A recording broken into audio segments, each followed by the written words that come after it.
The Reverend Dr. Wil Gafney is a scholar, pastor, preacher, and activist. She's a professor of Hebrew Bible at Brite Divinity School in Fort Worth, Texas, where she teaches master's and doctoral students in initial and advanced degree programs. She's the author of Womanist Midrash, a reintroduction to women of the Torah and of the throne, author of Daughters of Miriam, Women Prophets in Ancient Israel, and she's the co-editor of the People's Bible and the People's Companion to the Bible. And if I understand correctly, she's currently working on a women's lectionary that's in contract with Church House Publishing. She's an Episcopal priest, canonically resident in the Diocese of Pennsylvania, and licensed in the Diocese of Fort Worth. She's also a former Army chaplain and congregational pastor in the AME Zion Church. And last but not least, she's a fantastic follow on Twitter. So if you're there, you can meet her at Wil Gafney, WilGafney.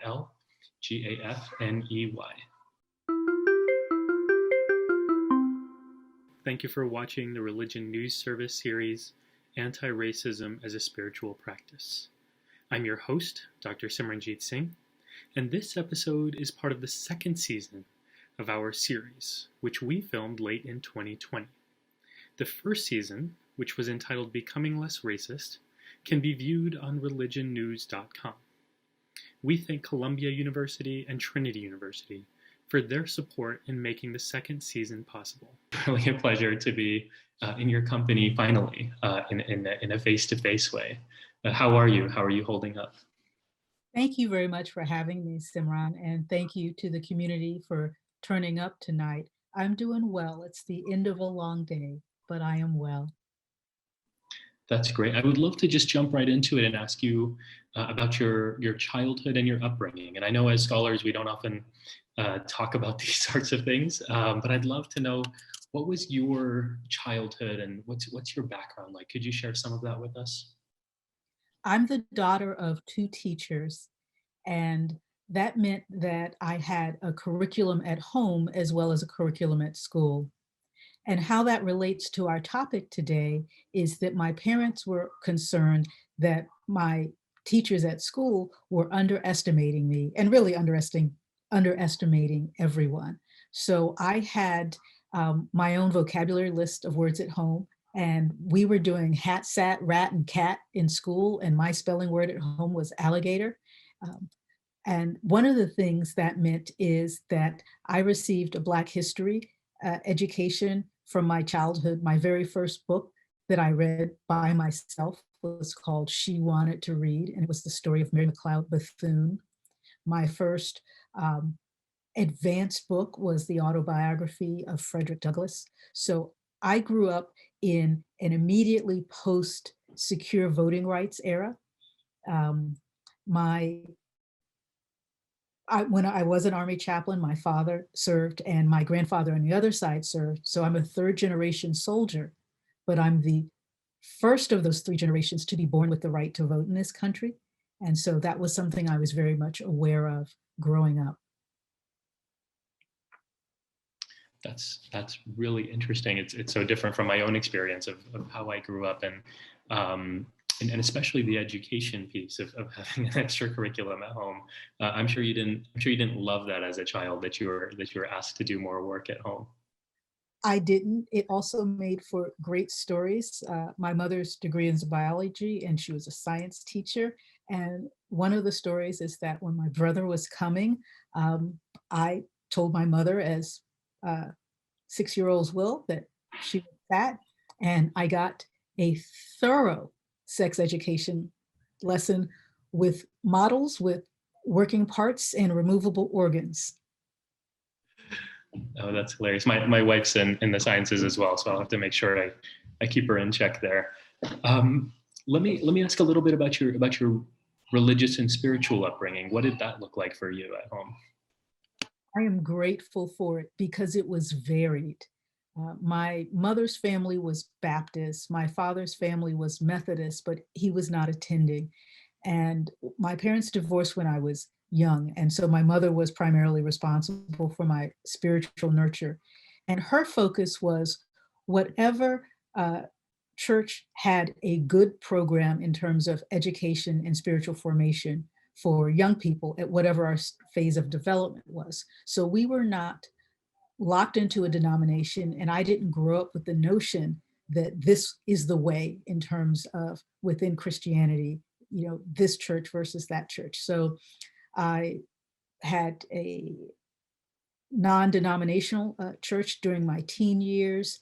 I was baptized in an AME church. Of course, I would later be ordained and pastor in the AME Zion Church. I went to Catholic high school. I went to Earlham, a Quaker college. I did my PhD at Duke, which has Methodist leanings. I did my master's at Howard, which is congregational. And so I was touched by all of these traditions. And when I was in seminary, I was involved in a project called Seminarians Interacting through the National Council of Christians and Jews, which then added a Muslim component. And so that interreligious dialogue lasted for a number of years, was deeply foundational for me. And while I was teaching my first job at a Lutheran seminary, I joined a synagogue there, and I was a member of Dorsey Derek Minyan for 10 years and participated in the life of the congregation, preached, gave divrei Torah, while still being an Episcopal priest. And I'm still embedded in that congregation. So my spiritual nurture was diverse. And again, I am very grateful for it. Again, very, very different from my own upbringing.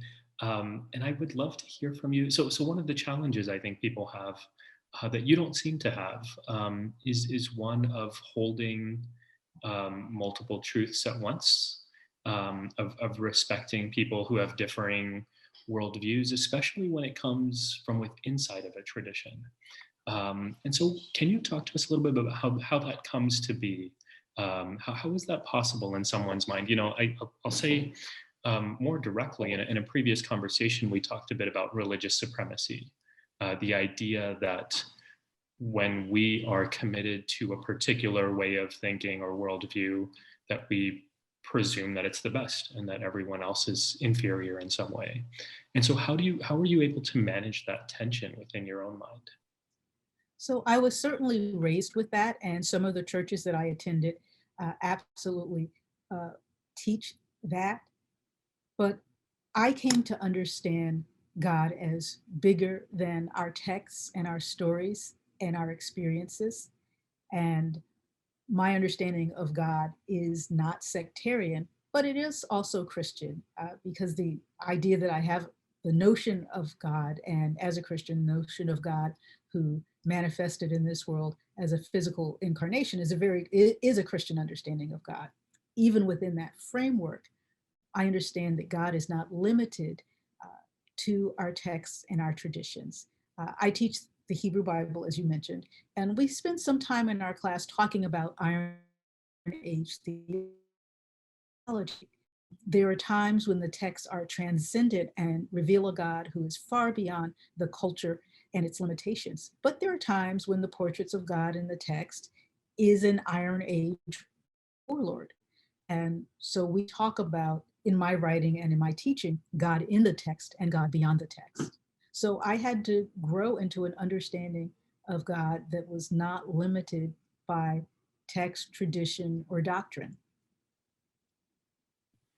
Yeah, and can you talk about? I want to move into how that connects with race, but before we do, I'm just reflecting on my own experiences. I'm hearing you talk, and I'm remembering this process that I had of growing up in a sick household, and feeling like, and pretty sincerely, feeling like I was open-minded because our tradition is pluralistic, and my parents really instilled that in us, that no one is better than anyone else, and that there are multiple paths to enlightenment.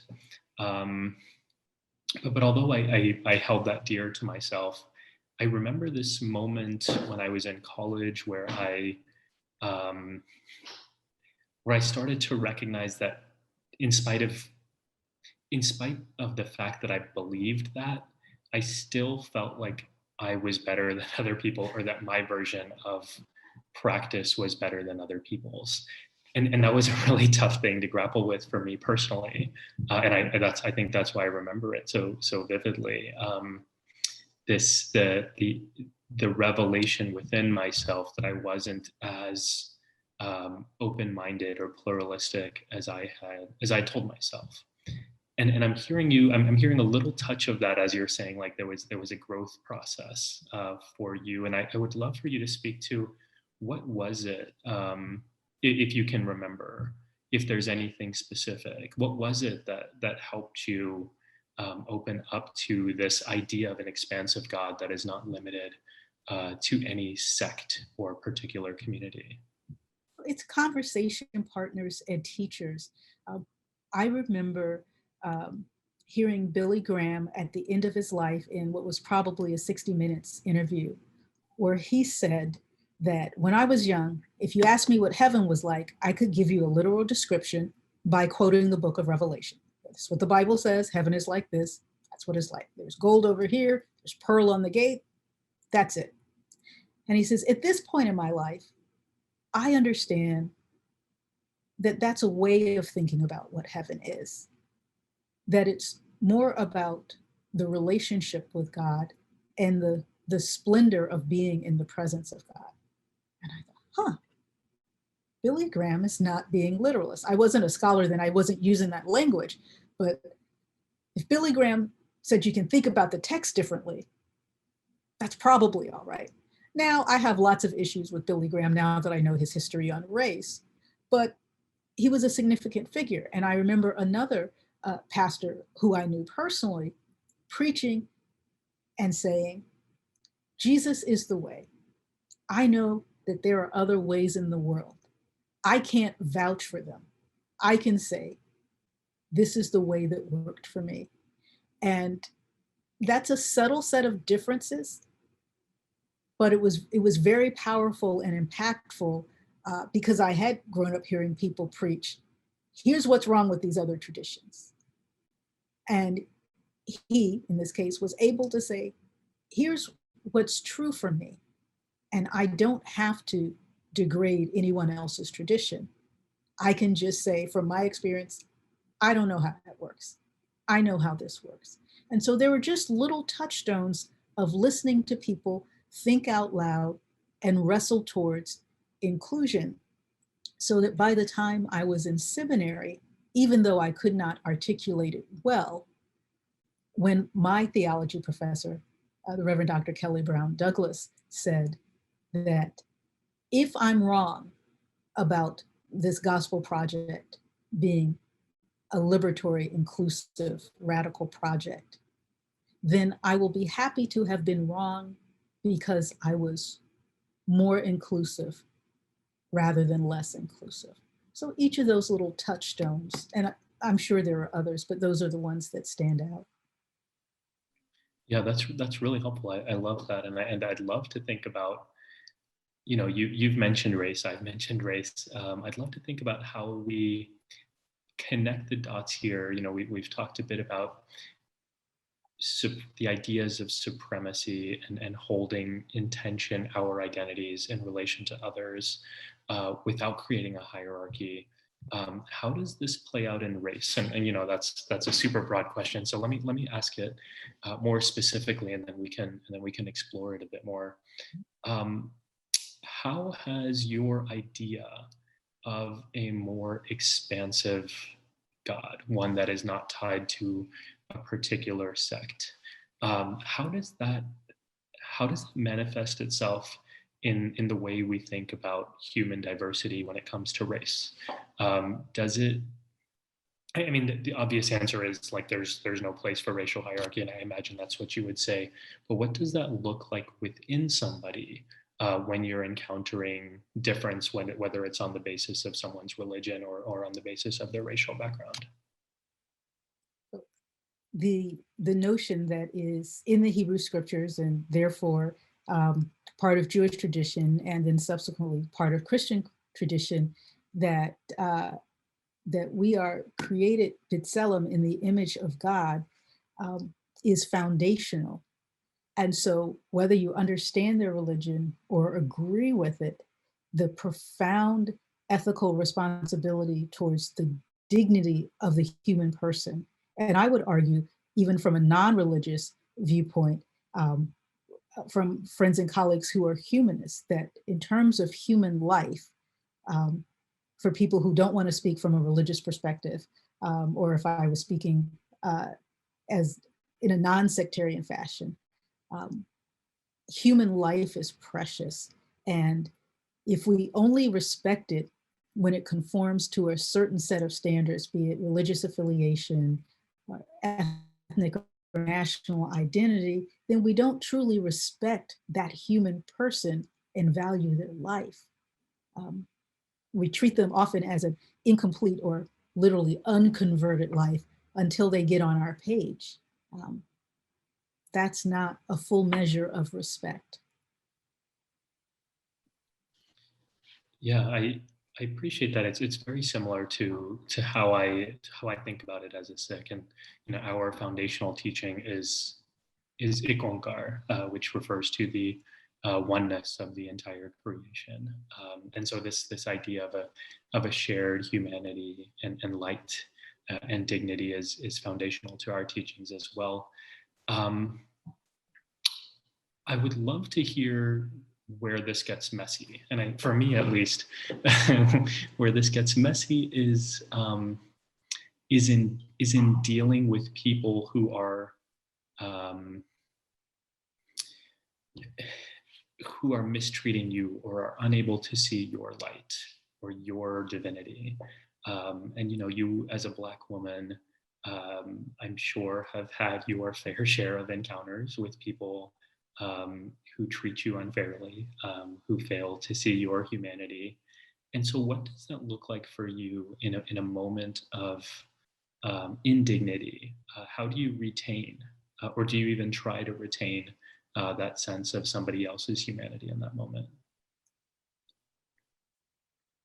I suppose that my understanding of their humanity is deeply rooted enough that my response is generally towards the kind of engagement that reveals um, the ignorance, harm, inappropriateness of what they've said, and puts that back in their face, um, because at that point they are a fractured and damaged human being. And so it's not that I feel that I must educate them. I don't take that burden on, but my primary response is to hold them accountable as an ethical subject for what they are doing and saying. And if it's the kind of context that's going to devolve, or there's some threat or more harm, of course, I extricate myself from that, and I'm not trying to engage someone uh, who is violent, verbally, emotionally, or otherwise. But when it is, whether a truly ignorant comment, or I have a new category after the last maybe 12 years, willfully ignorant. If it's a willfully ignorant comment, um, then my response is measured. But um, I do give them the benefit of their humanity, the benefit of the doubt, by trying to engage them if that is at all possible and appropriate in the context. That's great. I appreciate you walking us through that, and I know it's not the easiest question to answer, but I'd love to hear now some examples of what that looks like in action. Are there situations that you can think of in which, however recent, somebody calls you something, assumes something about you, says something about who you are, and you feel moved to respond or not respond? Can you walk us through? I think for many of us, what's that like, and what do you do in a situation like that? Sure. So people who follow me will have heard this one. When I was teaching at the Lutheran Seminary in Philadelphia, at the beginning of that period, I was also co-teaching at the Lutheran Seminary in Gettysburg, which is not a reasonable commute, but we were working out a grant. And at the Gettysburg Seminary, Gettysburg is a town that is not only renowned for the Battle of Gettysburg, which was fought in part on properties now the seminary, and there are books with Civil War blood on them in the library. But it is really a Confederate loving town, and it's a very hostile place. You're just aware of it when you walk in, the way that people look at you. And when a Black trustee was added to the Board of Trustees, she was told when she came for meetings not to book a hotel in town. So in that context, in the chapel, a student came to me and said, I don't know, listen to this language carefully. I don't know what to call Black people. I was just raised calling them the N-word. And I said, clearly, you know another word because you used the word Black before you deliberately used the N-word in my face in this sanctuary. They started to say, I don't know. And then I turned and left because that was just not a conversation worth having. And I went through some administrative channels with that. But I was very shocked by that. So that's one. Another that was a regularly occurring feature, and I might be prominent enough in my field and in the Twitterverse that I don't experience this. But on more than one occasion, I have been introduced or had someone introduce me as professor of Hebrew Bible, assistant, associate, full professor, and have someone ask, do you know Hebrew? And I'll say, did you just ask me if I'm literate in the requirements of my discipline? Is that what you just did? So that happens. And in my publishing life, you mentioned the People's Bible, which had editors who were First Nations people, African Americans, Asian Americans, Latina, and a white American. And so when we said it was the People's Bible, we were really trying to pull together interpretive voices. We had a whole section of reading the Bible through various cultural identity constructions. So that was the project. And we had a beautiful color with multicolored tiles moving into a road and all this stuff.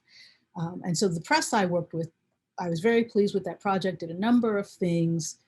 And when it came to my first book, my dissertation, Daughters of Miriam, which is a study of female prophets in ancient Israel and ancient Near East, this press that worked so well on this multicultural project sent me a mock-up of my cover with a blonde white woman on the cover who was supposed to represent the Afro-Asiatic prophet Miriam from ancient Israel. And I sent it back and I said, you're the same press who did that. And they're like, oh, this is coming out of this division. And I'm like, have you met me? Send that back. So I wound up designing my own cover for the book and bringing in an artist. But their default was, well, since it's not one of those special multicultural projects, we can just go back to doing what we do, which is filtering the Bible through a white lens, because that's what we do. So I will leave with those three examples. Yeah, those are great examples, I think. I mean, they're so diverse in terms of, you know, I'm sitting here hating myself for asking you to walk through. I hate when people ask me to walk through my examples of those painful kinds of moments. But that makes me appreciate your willingness to share in the spirit of helping everyone understand what it's like to be you and the diversity of those examples. I mean, immediately what jumps out to me is, oh, this must just be the tip of the iceberg, right? Like you must have all sorts of stories, right? So that's one. The second thing that what your comment is triggering, or your stories are triggering for me, is a very common frustration that I have. You know, I'm a Sikh by practice, but I teach different traditions. I've taught Islamic studies. I teach Buddhism, Buddhist history at Union Seminary now. And I get that question all the time. And it's, you know, what are you doing? Who are you qualified to be teaching this? Mm-hmm.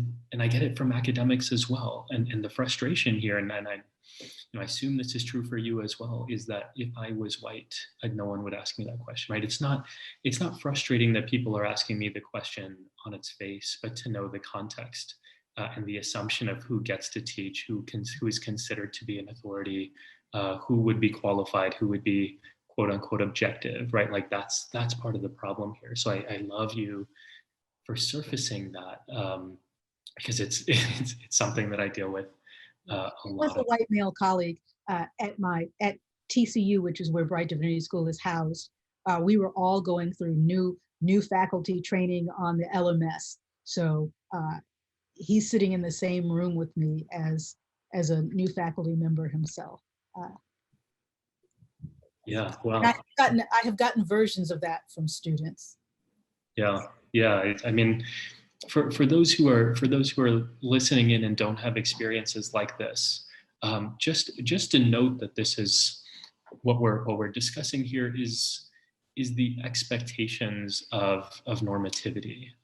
Who is considered to be an appropriate person to do an appropriate job, right? Like for Dr. Gafney to be a Black woman teaching the Old Testament, the Hebrew Bible.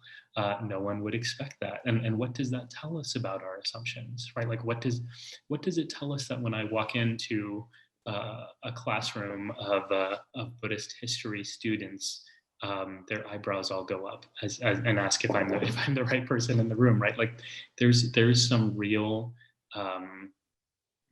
assumptions baked in there, and we can name them as racist, right? These are racist assumptions based on our appearances and how we look. Dr. Gafney, I'd love for you to talk to us a little bit about anti-Semitism, given your expertise. How does anti-Semitism,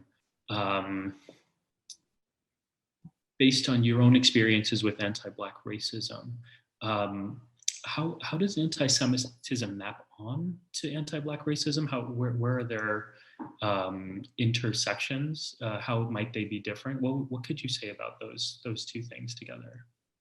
They are each the fruit of the same poisonous white supremacist tree. The white supremacist ideal is a nominally Christian ideal in much of the Western world. There's a part of it that is Teutonic and Nordic in religious iconography and ideology. But it is this centering of what is normative, and that is, of course, white, cissexual, heterosexual, able-bodied, but also Christian. And the way that it deploys in my field as a scholar of religion is, I mentioned my book cover dealing with the Hebrew biblical prophet Miriam, the En-whitenment of the biblical text, which, by the way, is how we learned about the period other folk called the Enlightenment when I was at Howard Div. Yes, I too am an alum of Howard University, like Vice President-elect Kamala Harris, and I too am a member of her sorority, and I am wearing the pearls tonight. So we learned about this period called the Enlightenment. For other folk, we called it the En-whitenment, in which, in part, these stories are recrafted as foundational stories for the West, and the characters who live in a region of the world that is the continent of Asia on one side, which extends to what people think of as the Middle East, but the middle of what from where? From Europe's perspective, but the Arabian Peninsula there and the African Peninsula on the other side. In fact, the continental plates divide in the Jordan River. So when you're on the Israel side of the fault that runs down to Lake Victoria, you're actually on the African continental plate. They're identifying these people as Europeans in terms of iconography and culture. So there's this whitening of the biblical text. When you read the New Testament translated into English, one of the things that you find is that the characters' names are de-Judaized, right? So that you have Mary rather than Miriam. You have James, which is a long way from Yaakov, Jacob. So once these characters become Christian, they basically become British in terms of the way that they're named. So their Jewish identity is stripped from them because what is white and normative is Christian. So those things interweave. That's really interesting. I mean, I don't know many folks who are um, so well versed, whether personally or professionally, to speak about the intersections of anti-Semitism and anti-racism as a historical um, as historical phenomena. And what I love about what you just did is, I mean, you simplified it so much for us. You said it's white supremacy, and then there are branches, and you have anti-Black racism and anti-Semitism. There are, would you say there are any dangers in making a one-to-one comparison? I know people all often will say, well, anti-Semitism is a form of racism, um, and you know, racism is its own construct. How would you advise us to think about the relationship between the two? Is anti-Semitism as simple as racism as we know it in America, or is there something distinctive there? It has its own history and its own distinctiveness, and I don't want to collapse it by saying it's fruit from the same tree. It allows the metaphor allows for the fruit to be different shapes and different sizes, and one to be sweeter and one to be bitter. So it doesn't require them to be exact and perfectly paired, so that they can be their own thing. And of course, anti-Semitism has existed longer than what we call racism, because the construction of race is relatively recent compared to anti-Jewish violence and anti-Jewish bias. Now, and even the phenomenon of anti-Blackness more broadly is more recent. So I think it's important not to try to equate them in every aspect, because anti-Semitism also has a, a particular specific Christian component that it was doctrinal in some places, in terms of how people viewed the two testaments, how people viewed Christianity as a successor religion. When I have this conversation in congregations, I try to help people with how they feel about claims in Islam that the Prophet Muhammad, spoken with all respect to him, was the final prophet, and that Christian teachings didn't quite get it right, which is why the Quran came into being, and the sort of bluster and offense that Christian converts will take to that. I said, well, that is the very same argument you're making vis-a-vis Judaism as a Christian. Oh, it's not the same, because ours is right, ours is the one. I said, well, and then we have continuing revelation with Jane. And so we sort of talk about it that way. But that aspect of anti-Judaism that is, there is a level of it that is really manifested in the New Testament in some cases. It's certainly manifested in interpretation of the New Testament. It's manifested in the developing and flourishing of the church. And so it has this lineage that is longer than anti-Blackness and anti-racism, based on when racialized codes were invented to enslave and to perpetually enslave and disenfranchise Africans. Yeah, I appreciate that. That's really helpful to think of through the metaphor that you're offering, and then to trace it out a little bit more specifically within each of these two groupings of anti-Semitism and anti-Blackness. And I guess before we move into questions, and I'll invite other folks to jump in with their questions in a bit.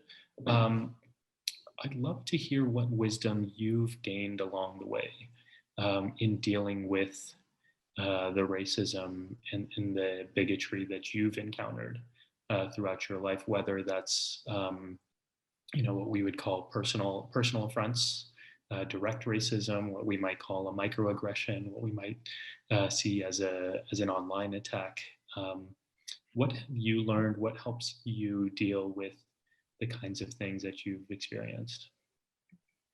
So I have come to accept fully that racism is white folk business, and that it is white folk that need to dismantle white supremacy and eradicate anti-Blackness and racism.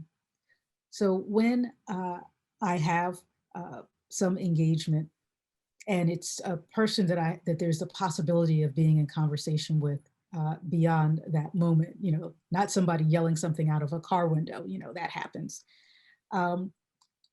I have a community of folks, some are my students, my former students, now colleagues, that I will send to engage them. I have people who will write folk emails, who will speak to them off of Twitter. So one of my learnings is it is not my job to correct or teach or instruct the racists of the world and to bring them out of their racism. That is not my job. So releasing that has been very powerful and very helpful for me. If someone wants to have a conversation, it's clear by the way questions are asked and people engage. And I will discuss to a point, but I will also say, this is something you need to work out as a white person, and you need to be in conversation with white folk who are a little further along in the journey than you are. That's great. I appreciate that. And I'd also ask, there are folks on this call who might be interested, including myself, in starting somewhere personally. And so if there are people in this call who are watching you now, who are interested in anti-racism as something they can do within themselves as a process to undertake, what advice would you have for them? Where should they start? I think it's important to start with perspectives you have that you may not know that you have. And so this is hard because you don't know that you have these perspectives. But analyze your values, your aesthetics, what it is about people that put you off. Question your assumptions. When you hear a story about some criminality, or you hear a story about even a politician, what are the assumptions that you're bringing to that conversation and the encounter? And look at the ways in which whiteness and value for the white aesthetic has been internalized. There's this apocryphal story that I attributed to Malcolm X, which I believe it came out of the Spike Lee movie and not out of his writings, because my graduate student assistant went looking for it and couldn't find it textually. But it talks about a conversation that he would have had when he was incarcerated, when he realized that our mutual shared English language demonizes Blackness, right? The blackballing, the black sheep, just black denotes negativity. So be aware of how language and culture have shaped you to value and devalue along color lines and then racial constructions. So part of it is knowing what the stuff is that you have in you, what you were taught, what you inherited, what you absorbed from the culture. Thank you. I love that suggestion. And I love all the insights and wisdom you've shared with us.